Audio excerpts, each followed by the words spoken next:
الحمد لله. الحمد لله خالق الوجود من العدم، وجاعل النور من الظلم، ومخرج الصبر من الألم، فملقي التوبة على الندم. فنشكره على المصائب كما نشكره على النعم، ونصلي على رسوله الأكرم ذي الشرف الأشم والنور الأتم، والكتاب المحكم وكمال النبيين والخاتم، سيد ولد آدم، الذي بشر به عيسى بن مريم ودعا لبعثته إبراهيم عليه السلام حين كان يرفع قواعد بيت الله المحرم. فصلى الله عليه وسلم وعلى أتباعه خير الأمم الذين بارك الله بهم كافة الناس العرب منهم والعجم. فالحمد لله الذي لم يتخذ ولدا ولم يكن له شريك في الملك ولم يكن له ولي من الذل وكبره تكبيرا. والحمد لله الذي أنزل على عبده الكتاب ولم يجعل له عوجا. والحمد لله الذي نحمده ونستعينه ونستغفره ونؤمن به ونتوكل عليه، ونعوذ بالله من شرور أنفسنا ومن سيئات أعمالنا، من يهده الله فلا مضل له ومن يضلله فلا هادي له.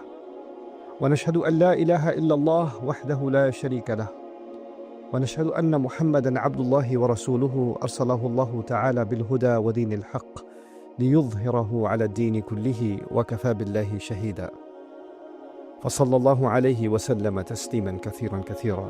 أما بعد، فإن أصدق الحديث كتاب الله، وخير الهدي هدي محمد صلى الله عليه وسلم، وإن شر الأمور محدثاتها، وإن كل محدثة بدعة، وكل بدعة ضلالة، وكل ضلالة في النار. قال الله عز وجل في كتابه الكريم بعد أن أقول أعوذ بالله من الشيطان الرجيم: قل يا عبادي الذين أسرفوا على أنفسهم لا تقنطوا من رحمة الله إن الله يغفر الذنوب جميعا إنه هو الغفور الرحيم، وأنيبوا إلى ربكم وأسلموا له من قبل أن يأتيكم العذاب ثم لا تنصرون، واتبعوا أحسن ما أنزل إليكم من ربكم من قبل أن يأتيكم العذاب بغتة وأنتم لا تشعرون، أن تقول نفس يا حسرة على ما فرطت في جنب الله وإن كنت لمن الساخرين، أو تقول لو أن الله هداني لكنت من المتقين، أو تقول حين ترى العذاب لو أن لي كرة فأكون من المحسنين. رب اشرح لي صدري ويسر لي أمري واحلل عقدة من لساني يفقه قولي. اللهم ثبتنا عند الموت بلا إله إلا الله، اللهم اجعلنا من الذين آمنوا وعملوا الصالحات وتواصوا بالحق وتواصوا بالصبر، آمين يا رب العالمين। কোরআনের সুন্দরতম অনুচ্ছেদগুলোর একটি রয়েছে সূরা জুমারে, যেখানে পাপীদের উদ্দেশ্যে বলা হয়েছে। আমার এই কথা শুনে আপনাদের কেউ কেউ হয়তো চমকে উঠেছেন। আমি বলিনি এখানে ঈমানদারদের উদ্দেশ্যে বলা হয়েছে, আমি বলেছি পাপীদের উদ্দেশ্যে বলা হয়েছে। যারা ভুল কাজ করে, এলোমেলো কাজ করে, যারা সীমা লঙ্ঘন করে। এই অনুচ্ছেদে আল্লাহ পাপীদের বর্ণনা দিয়েছেন। প্রথমে এসেছে আল্লাহ বলছেন, قل يا عبادي الذين أسرفوا على أنفسهم। তিনি তার রসুল সাল্লাল্লাহু আলাইহি সাল্লামকে বলেছেন, তিনি তাকে আদেশ করেছেন, বলুন আমার সেই বান্দাদেরকে যারা নিজেদের উপর অন্যায় করেছে। يا عبادي الذين أسرفوا على أنفسهم। এখানে কুল শব্দটির ব্যবহারে একটি চমৎকার ব্যাপার রয়েছে। আল্লাহ সরাসরি বলতে পারতেন, يا عبادي الذين أسرفوا على أنفسهم। হে আমার বান্দারা যারা সীমালঙ্ঘন করে অনেক দূরে চলে গেছো এবং ভুল কোনো কাজ করেছো, যার দ্বারা নিজের ক্ষতিই করেছো, তারা কেবল নিজেদেরই ক্ষতি করেছে। তিনি তাদের সাথে এভাবে কথা বলতে পারতেন, কিন্তু তিনি এই আয়াতটি শুরু করেছেন রসুল সাল্লাল্লাহু আলাইহি সাল্লামকে একটি আমর বা আদেশ দিয়ে। কুল يعني خاطبهم أنت يا نبي الله صلى الله عليه وسلم। কেন? কারণ আল্লাহ রসুল সাল্লাল্লাহু আলাইহি সাল্লামের দায়িত্ব হলো পাপীদের স্মরণ করিয়ে দেয়া। সেই পাপীরা, এমনকি সেই পাপীদের উদ্দেশ্যেও আল্লাহ সরাসরি কথা বলছেন। আল্লাহ তাদের উদ্দেশ্যে সরাসরি কথা বলছেন। সুতরাং এখানে দুটি বিষয় ঘটছে। নবীজির কাজ হলো মানুষকে আল্লাহ ও তার দ্বীনের কথা স্মরণ করিয়ে দেওয়া এবং কিভাবে আল্লাহর কাছে ফিরে আসতে হয় তা জানানো, এবং আল্লাহ আমার ও আপনার কাছে কি চান তা জানানো। এটা করার বিভিন্ন উপায় রয়েছে। এটা করার সহজ একটি উপায় হতে পারে আপনাকে অপরাধ বোধে ভোগানো। তুমি এটা করেছো, তুমি সেটা করেছো, তুমি ওটা করেছো, তুমি জানো এই পাপের শাস্তি কি? জাহান্নাম। তুমি জানো এই পাপের শাস্তি এটা, তুমি জানো আল্লাহ তোমার সাথে কি করবেন, তুমি জানো বিচার দিবসে কি ঘটবে। এমন অনেক উপায় এটা করা যায়। আমি আগামী 20 মিনিট আপনাদেরকে এই খুতবা দিতে পারতাম এবং বারবার স্মরণ করিয়ে দিতে পারতাম যে সম্ভবত আপনাদের জান্নাতে যাওয়ার কোনো সম্ভাবনাই নেই। আমি তা করতে পারতাম, কিন্তু এই আয়াতে আমি নবীজি সাল্লাল্লাহু আলাইহি সাল্লাম এবং স্বয়ং আল্লাহর কাছ থেকে ভিন্ন কিছু শিখেছি। আল্লাহ তার রাসূল সাল্লাল্লাহু আলাইহি সাল্লামকে আদেশ করেছেন এমন লোকদের সাথে কথা বলতে যারা নিজেদের নিয়ে লজ্জিত, কারণ তারা পাপে নিমজ্জিত এবং তারা মনে করে আমি এতটাই খারাপ, আল্লাহ আমার সাথে কথাই বলবেন না। আল্লাহ কেনই বা আমাকে সম্বোধন করবেন? আল্লাহ তাদের উদ্দেশ্যে কথা বলেন যাদের তিনি ভালোবাসেন, যারা তার অনুগত। আল্লাহ তাদের উদ্দেশ্যে কথা বলেন যারা তার আদেশ পালন করে। আল্লাহ তাদের উদ্দেশ্যে কথা বলেন যারা হালালের উপর থাকে এবং হারামের দিকে যায় না। কিন্তু এই আয়াতে আল্লাহ কথা বলছেন আল্লাযীনা আসরাফু আলা আনফুসিহিম, আর এর চেয়ে উল্লেখযোগ্য বিষয় হলো এই আয়াতটি মক্কায় অবতীর্ণ হয়েছিল। সুতরাং এটি শরীয়তের বিধান আসার পরে আসেনি। এটা রাসূল সাল্লাল্লাহু আলাইহি সাল্লাম মদিনায় হিজরতের পরে নাজিল হয়নি, যখন আমাদের উপর রোজা ফরজ হয়েছিল এবং খাদ্যাভ্যাসের নিয়মকানুনগুলো আরও বেশি করে ব্যাখ্যা করা হয়েছিল। তাই আমরা সাধারণত যেগুলোকে হালাল ও হারাম বলে মনে করি তার বেশিরভাগই তখন ছিল না। এই আয়াতে আল্লাহ যাদের উদ্দেশ্যে কথা বলছেন তাদের মধ্যে এমন লোকও ছিল যারা চূড়ান্ত পাপে লিপ্ত ছিল, তারা এমনকি শিরকও করছিল, এমনকি মুশরিকরাও এর অন্তর্ভুক্ত, এমনকি তারাও, কারণ তারা সবাই আল্লাহর বান্দা। তারা তা উপলব্ধি করুক বা না করুক, তারা স্বীকার করুক বা না করুক, তারা তো আল্লাহরই বান্দা। আপনি হতে পারেন আল্লাহর একজন বিদ্রোহী বান্দা, যেমনটি এই আয়াতে ব্যাখ্যা করা হয়েছে, কারণ আল্লাহ যখন বলছেন হে আমার বান্দারা, স্বাভাবিকভাবেই আপনি ধরে নেন যে বান্দা হলো সে যে তার মালিকের আনুগত্য করে। তাই আপনি ভাবতে পারেন যে এখানে অনুগত বান্দাদের কথাই বলা হচ্ছে। তিনি বলেছেন يا عبادي الذين أسرفوا على أنفسهم আমার সেই বান্দারা যারা নিজেদের উপর অন্যায় করেছে।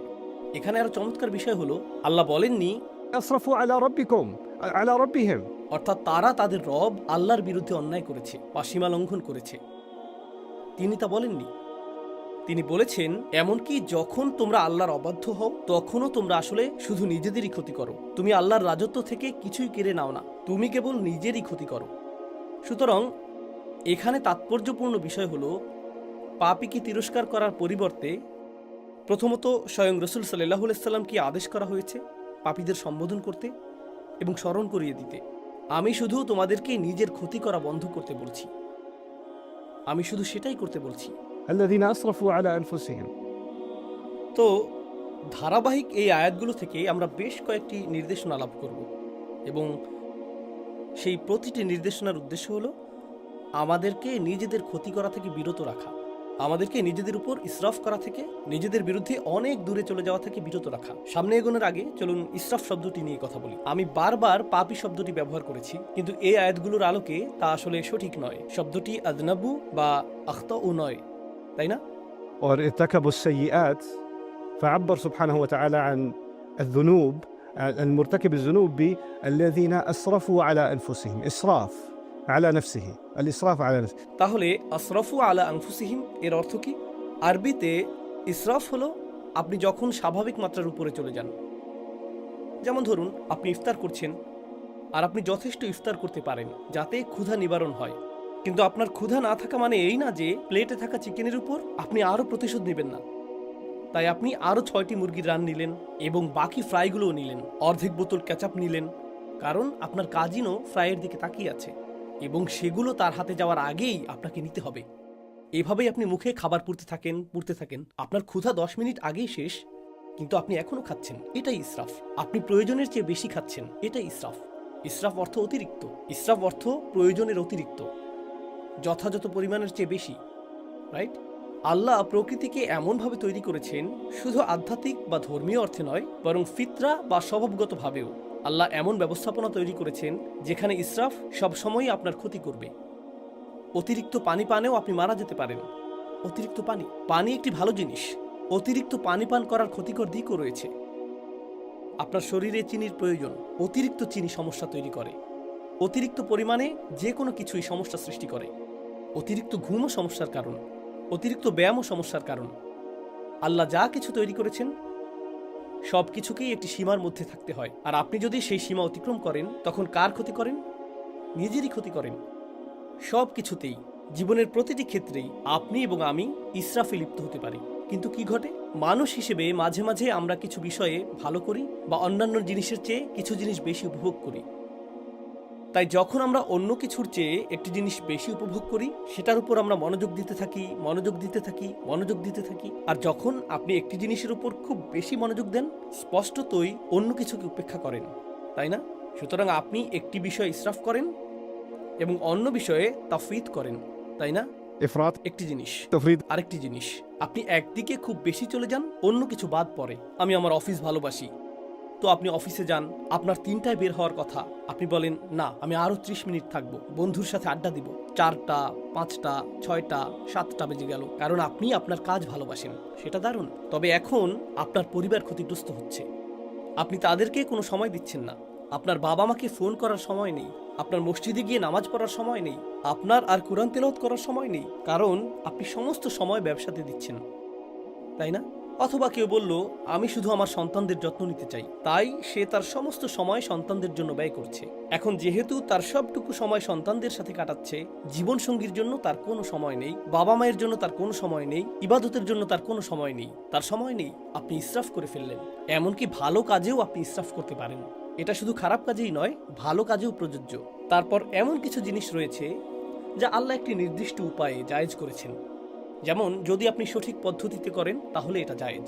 নারী এবং পুরুষ একসাথে থাকতে পারে যদি তারা সঠিক উপায়ে তা করে। নারী এবং পুরুষের একসাথে থাকার ভুল উপায় রয়েছে, আবার সঠিক উপায় রয়েছে। এখন আপনি যদি সেই সীমাটি অতিক্রম করেন তাহলেও আপনি ইসরাফ করছেন। আপনি এমন সীমা লঙ্ঘন করছেন যা লঙ্ঘন করা উচিত নয়। সুতরাং সীমা লঙ্ঘনের বিভিন্ন ধরন রয়েছে। কখনো কখনো মানুষ সীমা অতিক্রম করে এবং তারা তা বুঝতে পারে না। এটি আরেকটি বিষয়। আমি মনে করি না যে আমি ভুল কিছু করেছি। এটি ছিল ছোট একটি পদক্ষেপ, যা আরেকটি ছোট পদক্ষেপে নিয়ে গেছে, এবং আপনি কিছু বোঝার আগেই হায় আমি তো অনেক আগেই সীমা অতিক্রম করে ফেলেছি, আর বিপজ্জনক এলাকার অনেক দূরে চলে এসেছি, আমি এখন নিষিদ্ধ এলাকায় বহু দূরে চলে গেছি। আপনি অনেক দূরে চলে গেছেন, আর এখন আপনি বলছেন হায় আমি এলোমেলো করে ফেলেছি, কিভাবে আমি ফিরে আসব? অনেক দূরে চলে এসেছি। মজার একটা বিষয় আমেরিকার অর্থনীতিতে দেখা গিয়েছিল। যখন কয়েক বছর আগে সাবপ্রাইম মর্টগেজ সংকট হয়েছিল, তখন বলা হচ্ছিল ব্যাংকগুলো এতটাই বড় যে তা ব্যর্থ হতে পারে না, অথবা গাড়ি কোম্পানিগুলো এতটাই বড় যে ব্যর্থ হতে পারে না। অর্থাৎ তাদের ব্যর্থতা এতটাই বড় যে নিরুপায় হয়ে তা মেনে নিতে হবে, এর থেকে ফিরে আসার আর কোনো উপায় নেই। তাই আসো এই ফুটো বালতিতে আরও টাকা ঢালি, তাই না? আপনি ভাবেন তওবা করার তুলনায় আমি অনেক বেশি পাপী, আমি ফিরতে পারবো না, সংশোধন করা সম্ভব না, এখন আমার কেবল পতনই হবে, আমার অনেক দেরি হয়ে গেছে। এটা আসলে এক ধরনের হতাশার মানসিকতা। তো আল্লাহ আমাকে এবং আপনাকে নিজেদের ক্ষতি করা থেকে রক্ষা করার জন্য প্রথম যে কথাটি বলেছেন, লা তাকনাতু মির রাহমাতিল্লাহ, আল্লাহর পক্ষ থেকে আসা ভালোবাসা ও যত্ন থেকে আশাহত হও না। আল্লাহ এখনো আপনাকে ভালোবাসেন, আল্লাহ এখনো আপনার প্রতি যত্নশীল। আমি রহমার অনুবাদে দয়া শব্দটি ব্যবহার করিনি, আমি ইচ্ছাকৃতভাবে ভালোবাসা ও যত্ন ব্যবহার করেছি। আমি এই খুতবাতে তা ব্যাখ্যা করতে চাই। আমি অন্যত্রও এটা বলেছি, কিন্তু এই বিষয়ে আশা হারাবেন না যে আল্লাহ এখনো আপনাকে ভালোবাসেন এবং আল্লাহ এখনো আপনার প্রতি যত্নশীল।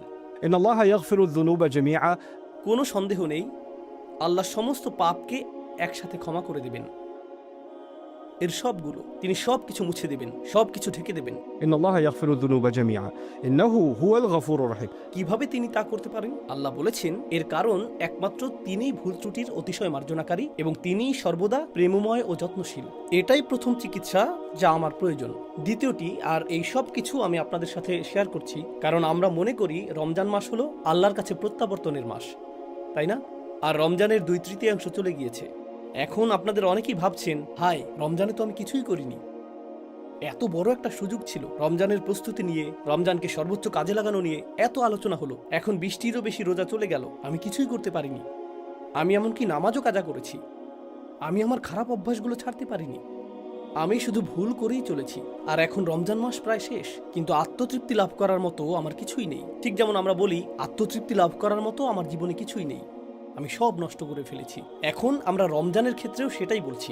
রমজান হলো 1 মাসে আমাদের জীবনের সারসংক্ষেপ, আর রমজানের এই 2/3 শেষ হয়ে যাওয়াটা অনেকটা এরকম, আমার জীবনের অনেকটা সময় চলে গেছে, এখন আমি কি করতে পারি, তাই না? প্রতিবার শেষ 10 রাতে আপনি শুনেন যে আপনাকে আরো বেশি কিছু করতে হবে, আরো বেশি করতে হবে। আমি ভাবছি আমি তো ন্যূনতম বাধ্যবাধকতাও পূরণ করছিলাম না, আর এখন আরো বেশি করতে হবে। বাদ দেই, আমি আর এর মধ্যে নেই, আমার অনেক দেরি হয়ে গেছে। এটা ভালো মানুষদের জন্য, এই শেষ 10 দিন এবং এই সমস্ত প্রণোদনা, এগুলো ভালো মানুষদের জন্য। আমি তো এই দলেই পড়ি না। প্রথমত, আল্লাহর রহমতের উপর আশা হারাবেন না। আল্লাহ ক্ষমাশীল। বলবেন না, ওহ, রমজানের প্রথম 20 দিনে আমি কতই না খারাপ কাজ করেছি, হঠাৎ করেই আল্লাহ কেন এটা মেনে নেবেন যে আমি শেষ 10 রাতে ভালো হয়ে গেলাম? কেন তিনি এটা মেনে নেবেন? এটা ঠিক যেন আমাদের জীবনের শেষে অবস্থা। আমরা যদি জীবনের বেশিরভাগ অংশ পাপে কাটিয়েও থাকি, আল্লাহ তবুও আমাদের সব কিছু পরিবর্তন করার, ফিরে আসার একটি সুযোগ দিচ্ছেন। তারপর তিনি বলেছেন, দ্বিতীয় বিষয়টি হলো وأنيبوا إلى ربكم. সর্বান্তকরণে ফিরে আসো। الإنابة العودة إلى الله قلبا. যখন আপনি অন্তর দিয়ে আল্লাহর দিকে ফিরে আসেন, একেই বলা হয় ইনাবাহ। অন্তর থেকে আপনার প্রভুর কাছে ফিরে আসুন। এটা গুরুত্বপূর্ণ, তার কারণ এর মানে আপনি বাকি সবার কথা শোনা বন্ধ করুন। তার কথা শোনা বন্ধ করুন যে বলে তুমি কখনো ভালো হবে না, আল্লাহ তোমাকে কখনো ক্ষমা করবেন না। আপনার জীবনে এমন লোক আছে যারা এমন কথা বলে থাকে, আল্লাহ তোমাকে কখনো ক্ষমা করবেন না। এমন মানুষ আছে যাদেরকে আপনি দেখেন এবং বলেন, আরে ওই ব্যক্তি আল্লাহর কতই না নিকটবর্তী, আর আমি যখন নিজেকে তার সাথে তুলনা করি, নিজেকে খারাপ মানুষ মনে হয়, কারণ উনি আসলে একজন ভালো মানুষ। তার সাথে আমার তুলনা হয় না, তার সাথে আমার তুলনা হয় না, তাই না? তো তারা আপনাকে ছোট না করলেও আপনি তাদের সব ভালো কাজ করতে দেখেন আর নিজের দিকে তাকিয়ে বলেন, এসব করে লাভ কি? আমি কখনোই ওই ব্যক্তির পর্যায়ে পৌঁছতে পারবো না। কোনো একজন এসে বলল, মাশাআল্লাহ, আলহামদুলিল্লাহ, আমি এই মাসে দ্বিতীয়বারের মতো কোরআন খতম করলাম, আর আপনার অবস্থা এমন, আমি তো ফাতিহাও পড়িনি। কিন্তু আপনি তা আর বলেন না। আপনি এমন যে আমি কখনোই এই মানুষগুলোর নাগাল পাবো না, এই লোকেরাই জান্নাতে যাবে। আমি তো মনে হচ্ছে রাস্তার অন্য পাশে রয়েছি, বিপরীত দিকে এগিয়ে যাচ্ছি, তাই না? না, আল্লাহ বলছেন, তোমার রবের কাছে ফিরে এসো, অন্য মানুষের দিকে তাকিও না। শুধু তুমি তোমার হৃদয়কে শুধু তোমার রবের দিকে ফিরাতে হবে, আর অন্য সবার প্রতি মনোযোগ দেওয়া বন্ধ করো। এটা কোনো প্রতিযোগিতা নয়, এটা কোনো প্রতিযোগিতা নয়। কয়জন 8 রাকাত পড়েছে, কয়জন 20 রাকাত পড়েছে, তুমি কয়টি কিয়ামুল লাইল আদায় করেছো, তুমি কয় রাকাত তাহাজ্জুদ পড়েছো, এটা কোনো প্রতিযোগিতা নয়। এটা কোনো প্রতিযোগিতা নয়, এটা অন্য কারোর সাথে তুলনা নয়। এখন আপনাকে শুধু নিজেকেই ফিরিয়ে আনতে হবে। أنيبوا إلى ربكم وأسلموا له من قبل أن يأتيكم العذاب. তার সামনে নিজেকে সঁপে দাও, শাস্তি আসার আগে, অনেক দেরি হওয়ার আগে। অর্থাৎ আল্লাহ বলছেন, এখনো খুব বেশি দেরি হয়ে যায়নি, অনেক দেরি হবে যখন শাস্তি চলে আসবে, যার অর্থ হলো যখন আপনার মৃত্যু আসবে এবং তারপরে বিচার দিবস চলে আসবে। তা এখনো আসেনি, তাই আপনার জন্য এখনো দেরি হয়ে যায়নি। অন্যভাবে আল্লাহ একথা বলছেন যে তোমার কাছে সময় আছে। অন্যভাবে আল্লাহ একথা বলছেন যে তোমার আশা এখনো শেষ হয়নি। وأسلموا من قبل أن يأتيكم العذاب ثم لا تنصرون. তখন তোমাদেরকে আর সাহায্য করা হবে না, তখন আর সাহায্য করা হবে না। এটা কেবল হুমকি নয়, বরং উৎসাহও বটে। কারণ আল্লাহ যদি বলেন তখন তোমাকে সাহায্য করা হবে না, এর মানে এখন তোমাকে সাহায্য করা হবে, এখন তোমাকে সাহায্য করা হবে, তখনই কেবল তোমাকে সাহায্য করা হবে না। তো এই মুহূর্তে আল্লাহ তোমাকে সাহায্যের প্রস্তাব দিচ্ছেন, আল্লাহ আমাকেও সাহায্যের প্রস্তাব দিচ্ছেন। সুম্মা লা তুনসরুন। আর নুসরাহ অর্থ শুধুমাত্র সাহায্য নয়, এটা মুসাআদা বা আউন থেকে ভিন্ন। নুসরা ব্যবহৃত হয় সামরিক সাহায্যের ক্ষেত্রে, যখন সামরিক বাহিনীর জন্য বড় বড় চালান প্রেরণ করা হয় যাতে তারা পুনরায় রসদ পূর্ণ করতে পারে, সেটাকে আসলে বলা হয় নুসরাহ। অথবা যখন কোনো সেনাবাহিনীর আক্রমণের শিকার হবার উপক্রম হয়, অথবা তারা শত্রুর সাথে সম্মুখ যুদ্ধ করে এবং পাহাড়ের ওপর থেকে শক্তি বৃদ্ধিকারী দল আসে, সেটাই নুসরাহ। নুসরা আসলে বড় সাহায্য, এটা শুধু ছোটখাটো সামান্য সাহায্য নয়। আল্লাহ আপনাকে এমনভাবে সাহায্য করবেন যা হবে ব্যাপক শক্তিপূর্ণ এবং বিজয় আনয়নকারী। তারপর তিনি বলছেন, واتبعوا أحسن ما أنزل إليكم من ربكم. তোমাদেরকে প্রদত্ত সবচেয়ে সুন্দর বিষয়টির অনুসরণ করো যা পাঠানো হয়েছে তোমাদের রবের পক্ষ থেকে। এখানে বলার মতো আরো অনেক কিছুই আছে, আমি সেগুলোর উপর বেশি মনোযোগ দিব না। এর সবচেয়ে সহজ অর্থ হলো, আল্লাহ যা নাজিল করেছেন তার মধ্যে সর্বোত্তম হলো স্বয়ং কোরআন। يعني واتبعوا القرآن أحسن ما أنزل إليكم يعني أحسن مما سبق من التنزيل من معانيها. এই আয়াতের একটি অন্যতম অর্থ হলো, নাজিলকৃত সমস্ত বিষয়ের মধ্যে সবচেয়ে সেরা হলো আল্লাহর বাণী, সুতরাং এটা অনুসরণ করো। এর অন্যান্য আরও অর্থও রয়েছে, কিন্তু আপনাদের বিদায় দেওয়ার আগে আমি আসলে এই শেষ অংশটির উপর মনোযোগ দিতে চাই। তিনি বলছেন, এটা করো, তোমাদের সাধ্যের মধ্যে সর্বোত্তম উপায়ে এর অনুসরণ করো। আল্লাহর নাজিল করা সবচেয়ে সুন্দর জিনিসটির অনুসরণ করো। কারণ কিছু লোক বলে, ও ইসলাম এত কঠিন, এত বেশি নিয়ম কানুন, এটা অনেক জটিল, আমি জানি না কি করতে হবে, আমি জানি না কেন এত খুঁটিনাটি বিষয় রয়েছে। কিন্তু আল্লাহ বলছেন, না, এটা আসলে সুন্দর এবং সরল। এমন কারো কথা ভাবুন যে মক্কায় এই আয়াতটি শুনেছিল, ধর্মে তাদের জন্য তখন কি কি জটিলতা ছিল। তারা যখন সূরা জুমার শুনেছিল তখন কি জটিলতা ছিল, ধর্মের মধ্যে কাঠিন্য কোথায় ছিল। এটি ছিল সহজ সরল একটি বার্তা, এটি ছিল সুন্দর ও দ্ব্যর্থহীন। শুধু এটুকুই, আল্লাহর বাণীর দিকে ফিরে আসুন এবং আপনি এই ধর্মের সৌন্দর্য এবং দ্ব্যর্থহীনতা খুঁজে পাবেন। এটাই যথেষ্ট। কিন্তু এরপর আল্লাহ বলেন, হঠাৎ শাস্তি তোমাদের উপর এমনভাবে চলে আসবে যা তোমরা টেরও পাবে না। অর্থাৎ এটা মনে করো না যে তোমার হাতে অনেক সময় আছে। কর্মতৎপরতার একটি অনুভূতি তৈরি করো, কর্মতৎপরতার একটা অনুভূতি পোষণ করো। পরিস্থিতি পাল্টে দেওয়ার সামর্থ্য তোমার আছে। তোমার হতাশ হওয়া উচিত না, কিন্তু অলসতা করো না। তোমার হাতে বেশি সময় নেই। রমজানের এই শেষ 10 রাত বা তার চেয়েও কম সময় যা আমাদের আছে, এটা আমাদেরকে এক প্রকার স্মরণ করিয়ে দেয় যে আমাদের হাতে সময় বেশি নেই। আর এই 10 রাতে যদি আমরা কর্মতৎপরতার একটি মানসিকতা, একটি মনন তৈরি করতে পারি, হয়তো আমরা আমাদের জীবনেও সেটাকে বাস্তবায়ন করতে পারবো। এই ধরনের মানসিকতা তৈরি করা যে আমার হাতে খুব বেশি সময় নেই, আমার হাতে যে সময় আছে আমাকে তার সর্বোত্তম ব্যবহার করতে হবে। বিদায় দেওয়ার আগে আমি আপনাদের সাথে যা শেয়ার করতে চাই তা হলো এমন কিছু লোকের বক্তব্য যারা নিজেদের সময়ের সদ্ব্যবহার করেনি। আর আল্লাহ বলেছেন, আমি চাই না তোমরা এদের অন্তর্ভুক্ত হও, কিন্তু যদি তোমরা এদের অন্তর্ভুক্ত হও, একসময় তারা এই কথা বলবে যখন অনেক দেরি হয়ে যাবে। أن تقول نفس يا حسرة على ما فرطت في جنب الله. অর্থাৎ এরকম মানুষ অবশেষে বলবে, ইয়া হাসরাতা, অদ্ভুত উক্তি করবে তারা, ইয়া হাসরাতা। يعني حسرت على ما فرطت في جنب الله. আপনি এভাবে বলতে পারেন, আমার আফসোস রয়েছে, আমার আক্ষেপ রয়েছে, আল্লাহর উদ্দেশ্যে আমি যা করিনি, আমার কমতি আছে, আমি যথেষ্ট করতে পারিনি। কথাটা এভাবে বলাটাই প্রত্যাশিত ছিল, কিন্তু আল্লাহ বলেছেন, يا حسرة كأنه يخاطب العاقل. আরবি ভাষায় এটাকে বলা হয় استعارة مكنية. সহজ ভাষায় এর অর্থ হলো সে বলবে, ও আমার আফসোস। বাংলাতে এটা বোধগম্য অর্থ প্রদান করে না, ও আমার আফসোস। আপনি যখন ডাকেন, আপনি কোনো বস্তুকে ডাকেন না। আফসোস হলো একটি বস্তু, একটি অনুভূতি। আপনি একজন মানুষকে ডাকেন, আপনি একজন মানুষকে ডাকেন। এই আয়াতে আপনি একটি অনুভূতিকে ডাকছেন, আর সেই অনুভূতিটা কি? আমার আফসোস, আমার আক্ষেপ। আল্লাহ বলছেন, তোমার ভেতরে যেন আরেকটি মানুষ বাস করে, যে তোমার ভেতরেই থাকে, যার সাথে তুমি সারাক্ষণ কথা বলো। আর তোমার ভেতরের সেই সত্তাটি যেন তোমারই আরেকটি অংশ, যে শুধু আক্ষেপই প্রকাশ করে। আমি এত ভুল করেছি, ওহ আমি এটা করেছি, ওহ আমি ওটা করিনি। অনুচ্ছেদটি শুরু হয়েছিল হতাশাগ্রস্ত মানুষের কথা দিয়ে, আর এখন কিয়ামতের দিন, ওহ আমি ভুল করেছি, আমি আরো অনেক কিছু করতে পারতাম। এমন মানুষ আছে যারা প্রতিদিন অতীত নিয়ে ভাবে, প্রতিদিন তারা হতাশাগ্রস্ত। আমি জানি না কেন আমার সাথে এটা ঘটলো বা সেটা ঘটলো। তারা আজ এই কথা বলছে, আগামীকাল এই কথা বলবে, তার পরের দিন, দিনের পর দিন তারা একই কথা বলবে। 10 বছর চলে যায়, তারা অতীতের কথাই বলতে থাকে। আর তারপর 10 বছর পরে পেছনে তাকিয়ে তারা বলে, আমি 10 বছর নষ্ট করেছি। এটাই তারা বলে। على ما فرطت في جنب الله يا حسرة على ما. তারা তাদের আক্ষেপের সাথে কথা বলছে, তারা তাদের ভেতরের আক্ষেপের সাথে ক্রমাগত কথোপকথন চালাচ্ছে। তারা অন্য কারোর সাথে কথা বলতে চায় না। আপনি যদি আপনার আক্ষেপের সাথে কথা বলেন, আপনি আল্লাহর সাথে কথা বলতে পারবেন না। আপনাকে বেছে নিতে হবে আপনি কার সাথে কথোপকথন করতে চান। কথোপকথনের জন্য আল্লাহ আপনাকে বেছে নিতে চান, আর আপনি কথোপকথনের জন্য নিজের আক্ষেপকে বেছে নিচ্ছেন। থামুন, কারণ আপনি যদি নিজের মন না বদলান, একটা সময় আসবে যখন চিরকাল আপনাকে সেই কথোপকথনই চালিয়ে যেতে হবে। আল্লাহ আমাকে এবং আপনাকে এর থেকে হেফাজত করুন। না হলে আমাদেরকে চিরকাল শুধু আমাদের আক্ষেপের সাথে এভাবে কথা বলতে হবে, على ما فرطت في جنب الله. কত বিষয় আমি কমতি করেছি। তাফরিদ অর্থ আমি আরো করতে পারতাম, কিন্তু আমি ন্যূনতমটুকু পূরণ করিনি, আমি যথেষ্ট করিনি। অর্থাৎ আল্লাহ এটাও বলছেন না যে সবচেয়ে ভালো সর্বোত্তমটা করো এবং শ্রেষ্ঠত্ব অর্জন করো। না না না, শুধু তাফরিদ করো না। তাফরিদ হলো যখন ন্যূনতম একটি সীমা থাকে, যেমন স্কুলে পাশ করার ন্যূনতম নাম্বার থাকে, তাই না? ন্যূনতম পাস নাম্বার ধরি এটা 33, সেক্ষেত্রে আপনি যদি 32 পান, সেটাই তাফরিদ, তাই না? যদি তা অতিক্রম করেন, পরীক্ষায় পাশ করেন, আপনি নিরাপদ। আমি তো সহজেই পার হতে পারতাম, এটা কঠিন ছিল না, আমার কাছে তো খুব বেশি চাওয়া হয়নি। তাই সে বলবে, কেন আমি তা করলাম না? وإن كنت لمن الساخرين. আর আমি আল্লাহর সাথে এমনটা করেছি, ফি জাম্বিল্লাহ, এটাও বিস্ময়কর বাক্যাংশ।